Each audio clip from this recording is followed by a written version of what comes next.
Hello friends, welcome to my channel the middle class trader. बऱ्याच दिवसानंतर आपण join झालो. आपण हा जो चार्ट बघतोय हा गोल्ड मधला चार्ट बघतोय. International gold spot chart XAUUSD. आपण बऱ्याच वेळेला या अगोदर 2-3 व्हिडिओज आपण बघितले इंडिकेटर्स रिलेटेड, म्हणजे जे काय आपण इंडिकेटर बनवलं होतं त्या रिलेटेड आपण डे बाय डे इंडिकेटरचा रिझल्ट बघत आलो. सिग्नल नंतर कशा पद्धतीने काम करते इंडिकेटर ते बघत आलो. सो आज आपण 3-4 दिवसानंतर हा व्हिडिओ बनवतोय. सो 3-4 दिवसापूर्वी कशा पद्धतीने मार्केट फॉल झालंय ते आपण बघूयात, आणि त्यानुसार इंडिकेटरने कशा पद्धतीने सिग्नल प्रोव्हाइड केलेत हे सुद्धा बघूयात आपण. तर या अगोदर जर बघितलं आपण गोल्ड मध्ये जो होता तो प्रिव्हियस स्विंग हाय जो होता किंवा ऑल टाइम हाय जो होता तो 3500च्या लेवलवर होता. चार्ट आपण शिफ्ट करूयात हायर टाइम फ्रेमला आणि आपण चेक करूयात. तर बघू शकता इथं ऑल टाइम हाय जो आहे तो 3500चा आहे रेजिस्टन्स, म्हणजेच एक राऊंड नंबरला येऊन प्राइस फॉल झाली होती आणि 3200ला सपोर्ट घेतला होता. म्हणजे $3200 हा एक सपोर्ट होता किंवा डिमांड झोन होता किंवा की लेवल सुद्धा म्हणू शकता तुम्ही. त्या की लेवलच्या खाली जे होते ते सेलर्स ऍक्टिव्ह होण्याची प्रोबॅबिलिटी वाढलेली होती. सो त्यानंतर 3200 वरून टॉपला प्रिव्हियस हाय जो होता 3500, या 3500ला ब्रेक करण्यासाठी प्राइस गेली होती आणि सेलिंग झोन मधून प्राइस पुन्हा फॉल झाली होती. आणि ज्या वेळेला फॉल झाली त्यावेळेला की लेवल जी होती 3200ची ती ब्रेक झाली होती. बरोबर, हे आपल्याला हायर टाइम फ्रेम मध्ये क्लिअरली दिसते की जी की लेवल आहे 3200 ती ब्रेक करून प्राइस खाली आलेली आहे. आणि ती 3150, ती 3120च्या दरम्यान प्राइस पुन्हा एका रेंजमध्ये अडकलेली आहे आता. सो थोडं टाइम फ्रेम आपण कमी करूयात आणि चेक करूयात नक्की कशा पद्धतीनं फॉल झालेली आहे किंवा या गेल्या 3-4 दिवसामध्ये कशा पद्धतीनं सिग्नलने इंडिकेशन दिलेलं आहे. सो आपण 3200 ही तुम्हाला दिसते, मी ॲरो दाखवतोय. 3200 ही की लेवल आहे. त्यानंतर प्राइस वरती गेली, वरून खाली आलेली आहे. बरोबर, आता ज्या वेळेला इथून खाली आली आणि इथून खाली येत होती त्यावेळेला आपण सेलिंग झोन जे होते किंवा बाईंग झोन जे होते ते ड्रॉ केले होते. म्हणजेच ज्या वेळेला 3450च्या लेवलवरून प्राइस फॉल व्हायला चालू झाली, आपण त्यानंतर पुलबॅकच्या जे झोन्स होते किंवा पुलबॅकचे जे सेलिंग झोन होते ते आपण ड्रॉ केले होते 15 मिनिट्स आणि 1 आवरच्या टाइम फ्रेम नुसार. सो आपण 1 आवरचा टाइम फ्रेम चेक करूयात. 1 आवरच्या टाइम फ्रेमला ज्या वेळेला फॉल झाली होती 3200च्या लेवलच्या जवळपास येऊन प्राइस वरती आलेली होती, त्यावेळेला आपण झोन ड्रॉ केला होता की या सेलिंग झोन मधून प्राइस खाली पडण्याची प्रोबॅबिलिटी, आणि त्यानुसार आपण डाऊन साइडचा जो झोन होता तो सुद्धा, म्हणजेच जो टार्गेट लेवल जी होती, जर हा पुलबॅक असेल आणि पुलबॅक वरून जर प्राइस खाली येणार असेल तर ते कुठल्या लेवल पर्यंत येऊ शकते, तर हे आपण झोन सुद्धा ड्रॉ केला होता. बघू शकता तुम्ही. ऍज पर प्राइस ऍक्शन आपण बघायला लागलो. ऍज पर प्राइस ऍक्शन या लेवल पर्यंत आपलं टार्गेट होतं, त्यानंतर इथून प्राइस वरती आली. आता एक गोष्ट आहे की जर इथून फॉल होणार असेल तर या लेवलवर इंडिकेटरनं सेल साईडचा सिग्नल दिला तर तिथं आपण ऍज पर इंडिकेटर एंट्री घेऊ शकतो. जर प्राइस ऍक्शनचं नॉलेज असेल तर तुम्ही दोन्ही गोष्टी कंबाईन करून तुमचा कॉन्फिडन्स वाढवून एंट्री करू शकताय. आता या लेवलवर आपल्याला माहिती होती की या लेवलवरून एक पुलबॅक आहे आणि या लेवलवरून फॉल होण्याची प्रोबॅबिलिटी जास्त आहे. बरोबर, तर या लेवलवर जर सेल साईडचा सिग्नल येत असेल आपल्याला तर त्या सेल साईडच्या सिग्नल मध्ये आपण एक रिस्क घेऊ शकतो डाऊन साईड साठी. सो इथं आपल्याला सेल साईडचा सिग्नल मिळालेला आहे 14:30ला.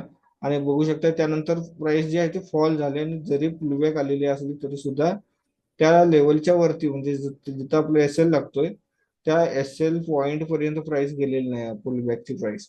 सो त्यानंतर प्राइस फॉल होत आले, फॉल होत आले ते आपल्या झोन पर्यंत, टार्गेट झोन पर्यंत आलेले आहे. आता टार्गेट झोन पर्यंत प्राइस आल्यानंतर या लेवलवर बायर्स ऍक्टिव्ह होण्याची प्रोबॅबिलिटी वाढते. का? कारण हा जो झोन आहे हा झोन एक इम्पॉर्टंट झोन आहे. कोणत्या बेसिसवर आपण हे केलेलं आहे, ड्रॉ केलेलं आहे, तर प्राइस ऍक्शनच्या बेसिसवर हा झोन आपण ड्रॉ केलेला आहे आणि या लेवलवर फर्स्ट टार्गेट असणार आहे. तर फर्स्ट टार्गेट नंतर आपण तिथं प्रॉफिट बुकिंग करायला पाहिजेत आणि त्यानंतर जर इथं बायचे कॅन्डल्स बनत असतील तर आपल्याला बाय साईडला एंट्री आपण घेऊ शकतो. आता इथं कॅन्डल्स बनत असतील हे ऍज पर आपण इंडिकेटर बघणार नाही, तर कॅन्डल्स बघून आपण एंट्री करतोय ऍज पर प्राइस ऍक्शन किंवा टेक्निकल अनालिसिस जर आपण अप्लाय करत असो तर आपण कॅन्डल्स बघतोय आणि त्यानंतर आपण एंट्री करतो. तर कॅन्डल सोबत सुद्धा तुम्हाला जर इंडिकेटरनं कन्फर्मेशन दिलेलं असेल तर तुमचा कॉन्फिडन्स अजूनही वाढतोय आणि तिथं तुम्ही होल्ड करण्याची कॅपॅसिटी सुद्धा वाढू शकते. ही सुद्धा प्रॉबॅबिलिटी या इंडिकेटर मध्ये मुळे फायदेशीर ठरते. सो बघू शकता या झोनवर ग्रीन कॅन्डल्स ग्रीन कॅन्डलचं सिग्नल मिळालेलं म्हणजे रेड कॅन्डल बनलेलं आहे पण ऍक्च्युअली इथं ग्रीन सिग्नल मिळालेला म्हणजे बाय साठी इथं आपल्याला इंडिकेटरनं सांगितलेलं आहे.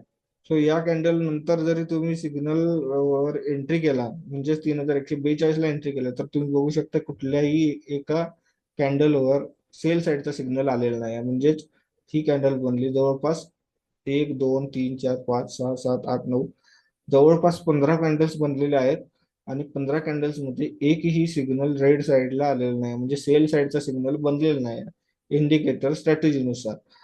आता जर आपण ऍज पर प्राइस ऍक्शन जर इथं एंट्री केलंय तर आपलं टार्गेट प्रिव्हियस स्विंग हाय पर्यंत असेल म्हणजे या स्विंग पर्यंत फर्स्ट टार्गेट असेल 3186 पर्यंत. बरोबर इथं जर प्राइस थोडेफार रिजेक्शन दाखवत असेल तर जे न्यू ट्रेडर्स असतील किंवा ज्यांना एक्सपिरियन्स नाही ते बाहेर पडतील. ते फक्त 30 ते 40 पॉईंटचं प्रॉफिट घेऊन बाहेर पडू शकतात. पण जर आपण इंडिकेटरवर एंट्री केले तर याच्यावर आपल्याला अजून एक हा बेनिफिट असणार आहे की जर सेल साईडचा सिग्नल आलेला नाही तर आपण जे प्रिव्हियस आपण एंट्री घेतलेली आहे त्या एंट्रीमध्ये आपण कायम राहू शकतोय म्हणजेच बनून राहू शकतोय पुढे आपण जे प्रॉफिट आहे ते कंटिन्यू कॅप्चर करू शकतो जी रॅली आहे ती कॅप्चर करू शकतो जोपर्यंत सेल साईडचा सिग्नल येत नाही किंवा जे प्रिव्हियस स्विंग हाय आहे किंवा जो मेजर लेवल आहे त्या लेवल पर्यंत जाणार नाही. सो बघू शकता लेवल नंतर किंवा इंडिकेटर नंतर खूप चांगल्या पद्धतीने मुवमेंट आले म्हणजे जवळपास 3150 पासून किंवा 3145 पासून 3250 म्हणजे ऑलमोस्ट 90 पॉईंट्स जे आहेत ते 90 पॉईंट्स वन साइडेड तुम्हाला मिळालेले. आणि हे पण आपण बघू शकतोय की जो झोन आपण ड्रॉ केला होता कारण जो या लेवलवरून प्राइस पडलेली असेल आणि या लेवलवर आपण बाय साईडला एंट्री करतोय तर आपल्याला सेलिंग झोन सुद्धा माहिती आहे म्हणजे इम्पॉर्टंट लेवल कुठल्या लेवलवर असणार आहे जेणेकरून बायर्स अजून ऍक्टिव्ह होऊ शकतात तर ती ही लेवल होती आणि ते आपण इथं ड्रॉ केले होते आणि तीच लेवल अजूनही प्राइसनं ब्रेक केलेलं नाही. सो या लेवलवर आल्यानंतर सेल साईडचा सिग्नल मिळाला आहे प्लस कॅन्डल स्टिक पॅटर्न नुसार सिंगल पिंक कॅन्डल बनलेले आहे डबल कन्फर्मेशन झाले प्लस तुमचा झोन आहे त्या झोनला रिस्पेक्ट केलेला कॅन्डल रेड बनले प्लस कन्फर्मेशन साठी इंडिकेटरने सेल साईडचा सिग्नल दिला म्हणजे तुमच्याकडे 3 रिझन्स आहेत हा ट्रेड ऍक्टिव्ह करण्यासाठी. त्यानंतर तुम्ही बघू शकताय एक ग्रीन कॅन्डल बनले पण तुमचे सेल साईडचा जो एस एल आहे त्या एस एल पर्यंत अजून गेलेलीच नाही आहे. बरोबर त्यानंतर फॉल बघू शकताय तुम्ही 3244 वरून 3164 पर्यंत म्हणजे 60 ते 70 पॉईंट तुम्हाला ह्या सुद्धा ट्रेड मध्ये मिळालेले आहेत. त्यानंतर तुम्ही बघू शकताय प्राइस ज्या वेळेला ह्या लेवलवर आली त्यावेळेला आपण हा झोन मार्क केला की हा जो झोन आहे या झोनवरून परत पुन्हा एकदा बायर्स ऍक्टिव्ह होण्याची प्रोबॅबिलिटी आहे म्हणजे हे हे प्राइस ऍक्शनचं नॉलेज आहे हे झोन जे आहेत हे झोन प्राइस ऍक्शन नुसार काढलेले आहेत. सो त्यानंतर बघू शकता प्राइस इथून फॉल झाली या झोनवर टॅप करून पुन्हा प्राइस वरती आलेली आहे आणि हा जो झोन आपण ड्रॉ केलाय त्या झोनच्या आतमध्येच आहे म्हणजे प्राइस जे आहे ती साईडवेज मार्केटमध्ये आहे. पण ऍज पर इंडिकेटर पुन्हा एकदा बाय साईडचा सिग्नल मिळाला आणि त्यानंतर बघू शकता तुम्ही 3182 पासून 3246 पर्यंत गेलेले आहे. ओके आता इथून आपण बघितलं तर क्लिअरली दिसतंय इथून जो झोन होता बाईंग झोन त्या बाईंग झोन वरून पुन्हा सेलिंग झोनला प्राइस गेली सेलिंग झोन वरून पुन्हा प्राइस बाईंग झोन ब्रेक करायसाठी आले पण पुन्हा इथं सपोर्ट घेतलेला आहे पुन्हा एकदा प्राइस वरती गेलेला आहे पुन्हा एकदा सेलिंग झोन वरून खाली आले. आता याच्यावरून आपल्याला क्लिअरली दिसते की प्राइस जे आहे ते एका रेंज मध्ये काम करायला लागले.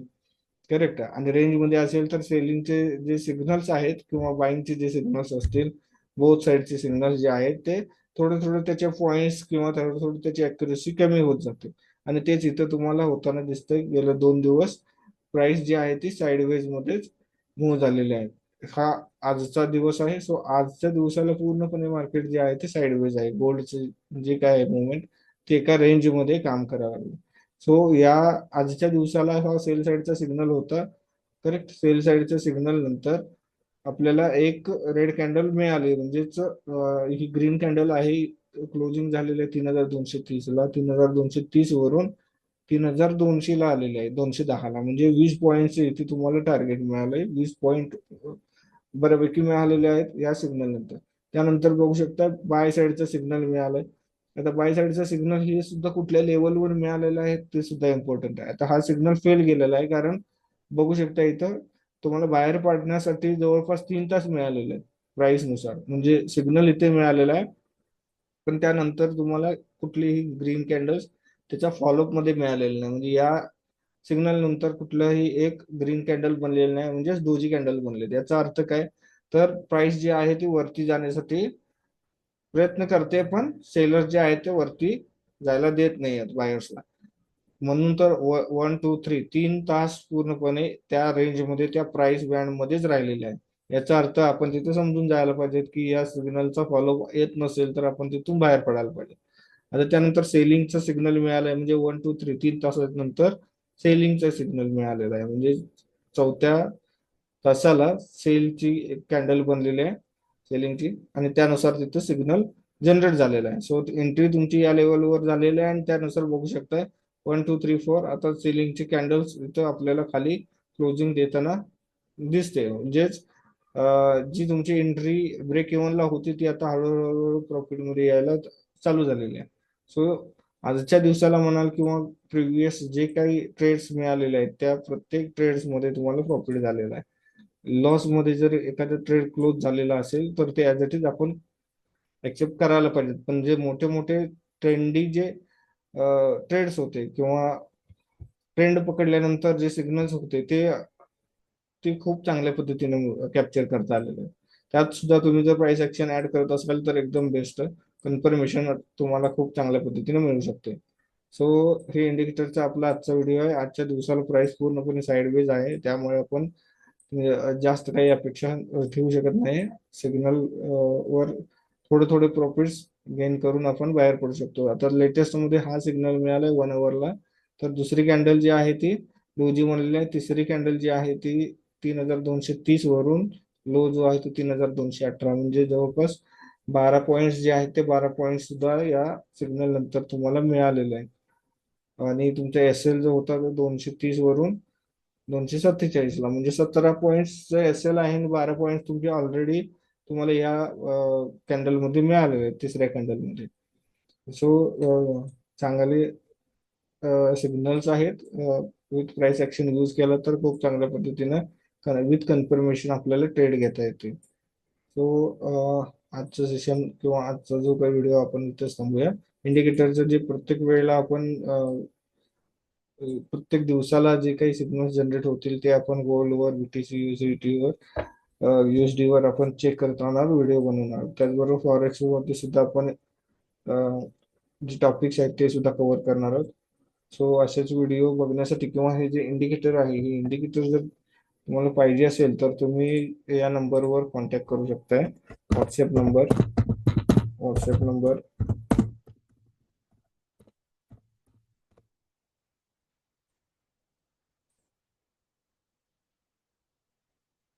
त्या नंबरवर तुम्ही कॉन्टॅक्ट करू शकताय किंवा मेसेज करू शकताय. इंडिकेटर असं टाईप करून तुम्ही मेसेज करा, त्यावर तुम्हाला रिप्लाय मिळेल. अजूनही बरेचसे आपल्याकडे डिटेल्स आहेत या इंडिकेटर रिलेटेड. अजूनही इंडिकेटर्स मध्ये डेव्हलपमेंट करायची चालू आहे. सो जर इंटरेस्टेड असाल, नवीन असाल या मार्केटमध्ये, शेअर मार्केट या क्षेत्रामध्ये नवीन असाल तर तुम्ही रॅन्डम ट्रेड घेण्यापेक्षा कुठल्या तरी एका टूलच्या किंवा कुठल्या तरी एका सिस्टीमला फॉलो करा. सुरुवातीचा लॉस टाळण्यासाठी कोणत्या ना कोणत्या गोष्टीचे सपोर्ट घ्या. मग तुमचा भले मेंटर असेल किंवा एक प्रॉपर टेक्निकल सपोर्ट असेल किंवा एक गायडन्स म्हणून कोणत्या तरी व्यक्तीचा, फ्रेंडचा जो एक्सपिरियन्स आहे त्याचा सपोर्ट घ्या. मिडल क्लास व्यक्तीची कॅपॅसिटी कमी असते. सो ह्या गोष्टी मी बरोबर प्रत्येक व्हिडिओत सांगतोय की मिडल क्लास व्यक्तीची कॅपॅसिटी कमी असते. सो त्याने आपला लॉस कमीत कमी कसा राहावा आणि जास्तीत जास्त दिवस आपण कसे मार्केटमध्ये टिकावं ह्यासाठी प्रयत्न करायला पाहिजे सुरुवातीची वर्ष किंवा सुरुवातीचे महिने. सो त्यानंतर जर तुम्ही मार्केटमध्ये टिकला, लॉस कमी ठेवण्यासाठी जर सक्सेसफुल झाला तर तुम्ही पुढे जाऊन सक्सेसफुल होण्याचे चान्सेस वाढतील. So thank you. नेक्स्ट व्हिडिओ आपण बनवू 1-2 दिवसानंतर. अजूनही फॉरेक्स रिलेटेड किंवा अल्गो सॉफ्टवेअर रिलेटेड किंवा अजून बरेचसे टॉपिक्स आहेत जे आपण यामध्ये शेअर करणार आहोत. तसेच व्हिडिओ आपले चेक करण्यासाठी आपलं जे चॅनल आहे त्या चॅनलला सबस्क्राईब करा, लाईक करा, बेल आयकॉनला क्लिक करा आणि तुमचे जे फ्रेंड्स असतील जे मिडल क्लास ट्रेडर या नावाशी रिलेटेड जे असतील त्यांची कॅपॅसिटी कमी आहे पण या क्षेत्रामध्ये येण्यासाठी विचार करतायत, तर त्यांना व्हिडिओ जे आहेत किंवा आपले चॅनल जे आहे ते शेअर करा सर्वांच्या सोबत.